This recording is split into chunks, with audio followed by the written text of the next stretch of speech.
আসসালামু আলাইকুম। বরবাদের ফার্স্ট লুক সহ কয়েকটি বিচ্ছিন্ন ঘটনা নিয়ে কথা বলবো আপনাদের সঙ্গে। চলেন দেখি কি চলছে দেশে এই মুহূর্তে। আপনারা জানেন যে অভিনেতা আরশ খান ৫ই আগস্টের আগে এবং পরে অর্থাৎ ছাত্র আন্দোলনের সময় ব্যাপক সক্রিয় ছিল, ছাত্রদের পক্ষে রাস্তায় নেমেছে, আন্দোলন করেছে। সেই বিষয়টা ছাত্ররা মাথায় রেখেছে এবং তার প্রতিদান তাকে দিয়েছে। তাকে বিটিভির প্রিভিউ কমিটির মেম্বার করেছে। কারণ আরশ খানকে বিটিভির প্রিভিউ কমিটির মেম্বার, ব্যাপারটা ভাববার বিষয় না? যাই হোক, ব্যাপারটা ভাববার বিষয় কিনা সেটা পরে আলাপ করছি। তার আগে আরশ খানকে কংগ্রাচুলেট করছি। কংগ্রাচুলেশনস আরশ খান, তুমি বিটিভির প্রিভিউ কমিটির মেম্বার হয়েছ, ছাত্র আন্দোলন করেছ, ছাত্র আন্দোলনের পাশে দাঁড়িয়েছ, তার একটা কর্মফল তুমি পেয়েছ। যেখানে আন্দোলন করে অনেক ছাত্রই পা হারিয়েছে, চোখ হারিয়েছে, জীবনের সবচাইতে কঠিনতম সময় তারা হাসপাতালে পার করছে, কিন্তু প্রপার ট্রিটমেন্ট পাচ্ছে না সরকারের তরফ থেকে, প্রপার চিকিৎসা খরচ পাচ্ছে না। এই পর্যন্ত নাকি এখনো পর্যন্ত কাউকে নাকি বিদেশে নিয়ে ট্রিটমেন্ট করা নাই, যেখানে বিদেশে নিয়ে ট্রিটমেন্ট করানোর কথা ছিল। তাদেরকে সরকার কিছুই দিচ্ছে না, কিন্তু দেখা গেছে যে আমাদের কিছু সেলিব্রিটিদেরকে, যারা আন্দোলনে সক্রিয় ছিল, তাদেরকে সরকার লাইমলাইটে নিয়ে আসছে বা টাইম লাইনে নিয়ে আসছে বা ফ্রন্টে নিয়ে আসছে বা বিভিন্ন সরকারি দায়িত্বে তাদেরকে বসাচ্ছে। তার মধ্যে এটা নিয়ে আমার কোনো নাই, আমার কোনো আপত্তি অভিযোগ কিছুই নাই। আমি জাস্ট আলোচনাগুলো, সোশ্যাল মিডিয়ায় যে আলোচনাটা হচ্ছে সেই আলোচনাটা তুলে ধরছি। অনেকেই এতে আপত্তি তুলেছে, যেমন আমাদের মাননীয় সংস্কৃতি উপদেষ্টা মোস্তফা সরয়ার ফারুকী নিয়ে তো ব্যাপক আপত্তি তুলেছে চারপাশে। তার একেবারে সে কোথায় কি করছে, কোথায় নাক ডুবাইছে, কোথায় অন্য কিছু ডুবাইছে, সবকিছু, সব ইতিহাস তুলে এনে একেবারে তারই জাতি ভাইরা, এই যে সিদ্দিক, অভিনেতা সিদ্দিক, তিনিও তাকে ধুয়ে দিছে একেবারে। তো আরশ খান এখন বিটিভির প্রিভিউ কমিটির মেম্বার হয়েছে, এখন আরশ খানকে নিয়েও তারই জাতি ভাইরা ধুয়ে দিবে। তো কথা হচ্ছে যে, আমার কথা হচ্ছে যে মানে আরশ খান যদি তার যোগ্যতা থেকে থাকে, তাকে নেওয়া হয়েছে, তাকে ওই পদে বসানো হয়েছে। যারা এই পদে বসানোর জন্য লোকজন ঠিকঠাক করছেন, লোকজন জোগাড় করছেন বা লোকজন মানে সিলেক্ট করছে, তারা তো নিশ্চয়ই একটা বিচার বিবেচনা করে এই জায়গাগুলোতে লোকজন বসাচ্ছে। সেই বিচার বিবেচনায় যদি আরশ খান চলে আসে, তাহলে দোষের কি আছে? দোষ এইটাই যে আরশ খান কেন আসবে, কেন আরশ খানের চাইতে সিনিয়র কলিগ, আরশ খানের চাইতে সিনিয়র কোনো অভিনয় শিল্পী কেন এটাতে আসবে না, যেটা প্রতিনিয়ত হয়ে আসছে। যেটা আগে তো সিনিয়ররা, মুরব্বীরা প্রিভিউ কমিটির মেম্বার ছিল এবং সেই সময়ের বিটিভির কি চেহারা ছিল সেটা তো আমরা দেখেছি। মনে হয় যে বিটিভি মানে বিটিভির কি বলে এটা, ওই যে ফ্রি দেখলে কেউ দেখায় না, মানে বিটিভি অন্য যে কোনো চ্যানেলে, বিটিভি দেখবে না। ধৈর্য আইনা জোর করে যদি কাউরে বলা হয় যে ভাই 1 প্যাকেট বিরিয়ানি দেওয়া হবে, আপনি আজকে বিটিভির সারাদিন বিটিভি দেখবেন, তাতেও সে রাজি হবে না। কেউ যদি বলা হয় ভাই আজকে আপনাকে সারাদিন বিটিভি দেখার জন্য 3 বেলা খাওয়া ফ্রি, সেও রাজি হবে না। এই অবস্থায় চলে গিয়েছিল বিটিভি। তো এখন তরুণদেরকে নিয়ে আসা হচ্ছে, আরশ খানের মতো অভিনয় শিল্পীদের নিয়ে আসা হচ্ছে, যারা প্রিভিউ কমিটির মেম্বার হচ্ছে। দেখি এই জেনারেশনের চাহিদা অনুযায়ী বিটিভিতে কোনো পট পরিবর্তন হয় কিনা, এই জেনারেশনকে বিটিভির দিকে ফেরাতে পারে কিনা আরশ খানরা। যদিও অনেকেই বলছে যে আরশ খান কি এর আগে কখনো তার কোনো নাটক বিটিভিতে গেছে কিনা, সে কখনো বিটিভির টেলিভিশন চ্যানেলে সে গেছে কিনা, সে কিভাবে বিটিভির প্রিভিউ কমিটির মেম্বার হয়। যাই হোক, আরশ খানকে বিটিভির প্রিভিউ কমিটির মেম্বার করছে যারা, তাদেরকে অ্যাটলিস্ট আমি ধন্যবাদ জানাই যে হ্যাঁ, আরশ খানের কে রেখে যদি অন্য কাউরে করতো, কিন্তু আরশ খানের বয়সের কাউকে করছে, এই জন্য আই স্যালুট দেম যে হ্যাঁ, তারা একটা স্পেসিফিক কিছু একটা করছে। আর ওই যে বলছি যে সিগনিফিকেন্ট কিছু একটা করছে। আর ওই যে বলছি যে যারা ওই যে হাসপাতালে কাতরাচ্ছে তাদের জন্য তারা কিছু করছে না, এটাও আসলে কতটা সত্য সেটা আসলে যাচাই করে দেখতে হবে। তাদের সেখানে যাইতে হবে, এটা একটা সরকারি কাজের তো একটা প্রক্রিয়া আছে। সরকারি কাজ কিন্তু এরকম না যে ভাই, হ্যাঁ, আবার সরকারি কাজ এরকম হয় যে আজকে মানে আজকে এটাও হয়। আবার সরকারি কাজ এরকম হয় যে ঠিক আছে, অর্ডার দিছি, এটা ৩-৪টা টেবিল পাস করবে, সই হইতে হইতে হইতে হইতে হইতে একটা ৮-১০টা টেবিল পার হয়ে আসবে, তারপরে এক্সিকিউট হবে, একটা লম্বা টাইম লাগে। এটাও হয় সরকারি। আবার স্পেসিফিক এক জায়গায় যদি নজর দেয় যে না এটা আবার করতে হবে, ওইটাও হয় সরকারি কাজ। তো সাধারণ নিয়মে তাদের যে ওই কাজগুলো করা হচ্ছে, তবে আমার কাছে মনে হয় ওই সাধারণ নিয়মে না করে একেবারে অগ্রাধিকার নিয়মে তাদের কাজটা করা উচিত ছিল। ওকে, আরশ খানের বিষয়টা তো গেল। মোস্তফা সরোয়ার ফারুকীর বিষয়টায় আসি। ওনার যে ১৪ গোষ্ঠীর ইতিহাস তুলে আনা হচ্ছে, বাংলাদেশের যে বড় বড় পদে যেসব মন্ত্রী এমপি ছিল তাদের ইতিহাস কি, তাদের ১৪ পুরুষের ইতিহাস টানলে তো এর চেয়েও খারাপ রিপোর্ট বেরিয়ে আসবে। তাদের তুলনায় তো মুস্তফা সরোয়ার ফারুকী মনে হয় একটু better, so far I think. যাই হোক, আমাকেও অনেকে গালি দিতে পারেন আমি এগুলো নিয়ে কেন এত কথা বলছি।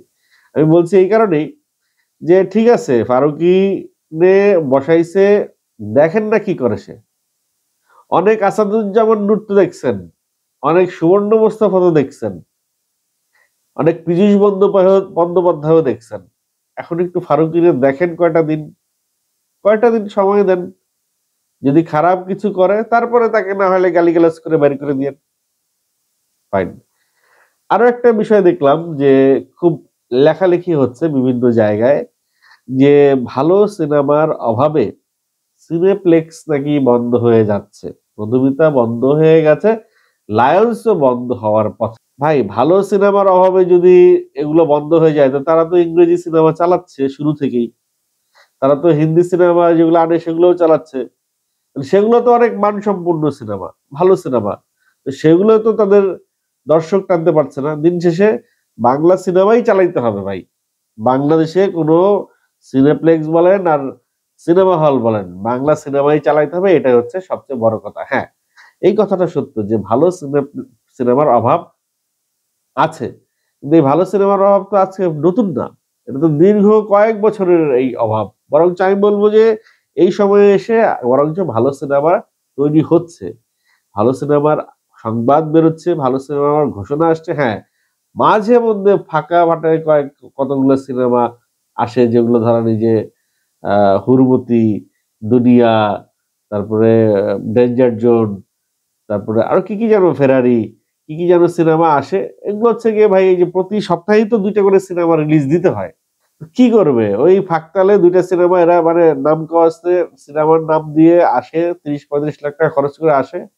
ওদের একটা ব্যবসা আছে, ওরা ওই ব্যবসা করে, ওই কোন রকম সিনেমা করে টেলিভিশনে বিক্রি করে দিবে, একটা বিজ্ঞাপন টিজ্ঞাপন নিয়ে ৩০ লাখ টাকার সিনেমা ৪০ লাখ টাকা উঠায় বাস, এভারেজ। আরেকটা শ্রেণী তো আছে যে ব্ল্যাক মানি হোয়াইট করার জন্য আসে। এগুলো আজীবন ছিল, এখনো আছে, ভবিষ্যতেও থাকবে। এদেরকে এদেরকে বন্ধ করার কোনো সুযোগ নেই। এরা বন্ধ তখনই হবে যখন এই প্রিয়তমা, তারপরে রাজকুমার, তুফান এই ধরনের সিনেমা প্রতি ২ মাস পর পর আসবে। সেই প্র্যাকটিসটা শুরু হয়ে গেছে অলরেডি। আর কয়টা দিন সবুর করেন। এখনই আপনারা হতাশ হয়ে গেছেন সিনেপ্লেক্স বন্ধ হয়ে যাবে, মধুমিতা বন্ধ করে দিছে। আরে মধুমিতা তো সবচেয়ে বড় বাটপার সিনেমা হল বাংলাদেশের, যারা সুসময়ে একেবারে সবকিছু চুইসা নেয়। দর্শকের পকেট থেকে ১০০ টাকার টিকিট ১০০০ টাকায় বিক্রি করে সুসময়ে। আর দুঃসময়ে তারা বদনাম ছড়ায় যে সিনেমা নাই, ভালো সিনেমা নেই, ভালো সিনেমা নেই। বাংলাদেশের সিনেমা হল অন্যদের সিনেমা হল বন্ধ করে নিজেরা ঠিকই চলে। আবার ঠিকই দেখবেন শাকিব খানের সিনেমা আসলেই তারা তরতর করে সিনেমা হল আবার নতুন করে চালু করে দিবে, তাদের মতো করে সিনেমা হল চলবে। এতে করে তারা চায় কি, পায়তারা করতেছে যে আমরা বলতেছি যে সিনেমা হলের অবস্থা খারাপ, সিনেপ্লেক্সের অবস্থা খারাপ, তোমরা ইয়ে করো, বন্ধ করে দাও। কই, আমরা তো শুনি না যে স্টার সিনেপ্লেক্সের কোনো শাখা বন্ধ হয়ে গেছে, এটা তো শুনছি না। লায়ন্স বন্ধ হয়ে যায়, মধুমিতা বন্ধ হয়ে যায়, এই বন্ধ হয়ে যায়, সেই বন্ধ হয়ে যায়, কিন্তু স্টার সিনেপ্লেক্স এর কোনো শাখা যে বন্ধ হয়েছে এইটা তো এখন পর্যন্ত, তারা তো ঠিকই প্রফিট করতেছে। সো সিনেপ্লেক্স প্রফিটেবল একটা বিজনেস, এবং অনেকেই বলছে যে নাকি নতুন করে সিনেপ্লেক্স এর কাজ হচ্ছে না। কি করে নতুন করে সিনেপ্লেক্সের কাজ হবে? সরকার চেঞ্জ হয়েছে, আগের সরকার যেই সিদ্ধান্ত দিচ্ছে সেই সিদ্ধান্ত পুনর্বিবেচনা হচ্ছে।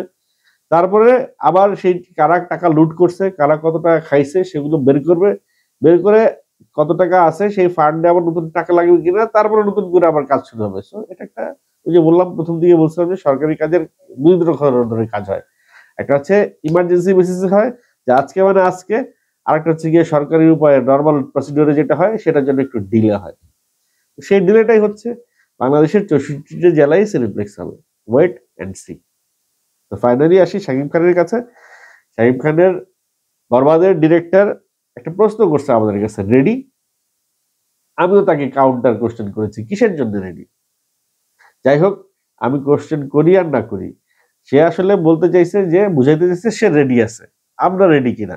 সে রেডি আছে বরবাদের ফার্স্ট লুকটা সে ছাড়বে, এবং সেটার জন্য আমরা রেডি আছি কিনা? আমরা তো ভাই কবে থেকে রেডি আছি, আমরা সেই দরদ রিলিজ হওয়ার এক সপ্তাহ পর থেকেই রেডি। তো এখনো পর্যন্ত ওয়েট করতেছি যে ফার্স্ট লুকটা কালকে আসবে বা পরশু আসবে। তবে ধারণা করা হচ্ছে যেহেতু 16ই ডিসেম্বর একটা বিজয় দিবস, বাংলাদেশের জন্য একটা বিশাল একটা ইভেন্ট, বড় একটা দিন, এরকম একটা খুশির সময়, এরকম একটা দিনে বরবাদের ফার্স্ট লুকটা ছাড়তে পারে। তাছাড়া শাকিব খানের 20 তারিখের একটা ইভেন্ট আছে কাতারে, সেটা নিয়ে আমি আরেকটা কন্টেন্ট করবো, সামনে আরেকটা কন্টেন্ট করবো। তো শাকিব খানের সেই 20 তারিখের ইভেন্টের আগে বরবাদের একটা ফার্স্ট লুক ছেড়ে তারা বরবাদের মানে শুটিং যেটুকু বাকি আছে সেটুকু চলে যাবে। তাতে করে হবে কি, আবার বরবাদটা হাইটে উঠে যাবে। এই বরবাদের ফার্স্ট লুক নিয়ে আলাপ করতে করতে ওরা শুটিং শেষ করে আইসা দেখা গেছে বরবাদের আরো কয়েকটা পোস্টার ছেড়ে দিল। এভাবে চলতে থাকবে বরবাদের পাবলিসিটি। এর মাঝখানে দেখবেন শাকিব খানের আরো কয়েকটা সিনেমার ঘোষণা চলে আসতেছে। এই যে অনন্য মামুন শের নিয়ে লাফালাফি করছে, রায়হান রাফি তাণ্ডব নিয়ে চুপ করে বসে আছে, আরো অনেকগুলো প্রজেক্ট শাকিব খানের আছে। আমার মনে হয় শাকিব খান বছরে মিনিমাম তাকে 4টা সিনেমা করতে হবে। সে হয়তো চেয়েছিল বছরে 2টা সিনেমা করবে বা 3টা সিনেমা করবে, যে পরিবেশ বা যে পরিস্থিতি তৈরি হয়েছে তাতে বছরে তাকে 4টা সিনেমা করতেই হবে, 5টাও করতে হইতে পারে। কারণ ইন্ডিয়ান প্রডিউসাররা, বলিউডের প্রডিউসাররা এখন শাকিব খানকে চাইছে, সামনে হলিউডের প্রডিউসাররাও তাকে চাইবে। খুব স্বাভাবিক, যাকে নিয়ে ব্যবসা হবে তার উপরেই সবাই ইনভেস্ট করবে, যাকে নিয়ে ব্যবসা হবে না তার উপরে কেউ ইনভেস্ট করতে চাইবে না। এই 4-5 দিন, আশপাশ দিন যেসব নায়ক আসতেছে, প্রত্যেকটা নায়কের সিনেমা ফ্লপ খাচ্ছে, প্রত্যেকটা নায়কের উপরে ইনভেস্টমেন্ট জ্বলে যাচ্ছে। কিন্তু তাদের, তাই বলে কি তাদের উপরে ইনভেস্টমেন্ট করা যাবে না? অবশ্যই করতে হবে, তাদের উপরেও ইনভেস্ট করতে হবে, কারণ একজন প্রডিউসার হিসেবে তারও একটা দায়বদ্ধতা আছে। শাকিব খানের সিনেমা থেকে 4 কোটি টাকা প্রফিট করবে, আর তাদের সিনেমায় 50 লাখ টাকা লস করবে। এভাবেই তো নতুন শিল্পী তৈরি হয়ে আসবে। যদি নতুন শিল্পী তৈরি হয়ে না আসে, তারা তো সারা বছরে ওই যে 2 বছরে শাকিব খানের একটা শিডিউল পাবে, ওই যে একটা সিনেমা নিয়েই তাদেরকে পড়ে থাকতে হবে। তো অবভিয়াসলি অন্যান্য যেসব হিরোরা আছে তাদেরকে নিয়েও সিনেমা এই প্রডিউসারদের করতে হবে। পাশাপাশি শাকিব খানের তো আছেনই, শাকিব খানের ডেট পাইলে বছরে একটা হইলো বা 2 বছরে একটা হইলো। পাশাপাশি অন্যান্য হিরোদের নিয়ে একটু ভালো বাজেটের, একটু বড় ভালো পরিসরে, একটু ভালো কয়েকটা গল্প নিয়ে, অ্যাটলিস্ট গল্পের দিকে যদি মনোযোগী হয় তাহলে ভালো সিনেমা এমনিতেই দাঁড়ায় যাবে। শুধুমাত্র মশলা দিলাম, সব ঠিক মশলা সব ঠিকঠাক দিলাম, ভালো ভালো মশলা দিলাম, কিন্তু মেইন যে উপকরণ, মুরগি রান্না করছেন অথবা ধরেন মাছ রান্না করছেন, সেই মাছটাই প্রপারলি দেওয়া হলো না, তাইলে কিন্তু আর হবে না। তো মশলার সঙ্গে সঙ্গে মাছ বা মুরগিটাও প্রপার লাগবে, গল্পটা ঠিকঠাক লাগবে। স্ট্রং টান টান উত্তেজনার একটা গল্প হইলে যে কোনো হিরো দাঁড়ায় যাবে সেই গল্পে। আর হিরোদেরও অনেক বিষয় আছে, যারা আপকামিং বয়েজ অ্যান্ড গার্লস যারা নায়ক থেকে আসছে, সিনেমা পাইলেই ঝাঁপিয়ে পড়ে, ডিরেক্টর পাইলেই ঝাঁপায় পড়ে, যে কোনো অফার পাইলেই শুরু করে দেয়। আরে ভাই, আপনাদের একটা লম্বা ক্যারিয়ার সামনে, তো বেছে বেছে, ঠিক আছে, তাড়াহুড়ো তো কিছু নাই, বেছে বেছে ভালো ভালো সিনেমা, ভালো গল্পের সিনেমা, ভালো মেকারের সিনেমা করতে হবে। আদারওয়াইজ সারা জীবন সিনেমা করে যাবেন, কিন্তু সিনেমা কখনো হিটের মুখ দেখবে না, সুপার হিটের মুখ দেখবে না। আপনারা কখনো, আপনাদের ডিমান্ড কখনো তৈরি হবে না সিনেমা হলে প্রডিউসারদের কাছে। তো নিজের ভালোটা নিজের বুঝতে হবে দিন শেষে। আজকে শাকিব খান এইভাবে শাকিব খান হয় নাই, সে নিজের ভালো নিজে বুঝছে, নিজের গল্প, নিজের বেকার সবকিছুই তাকে দেখতে হয়। সিন্ডিকেট, এগুলো একটা সিন্ডিকেট। এই সিন্ডিকেটে নিজেকেও ফেলতে হবে, ভালোর জন্য সিন্ডিকেট।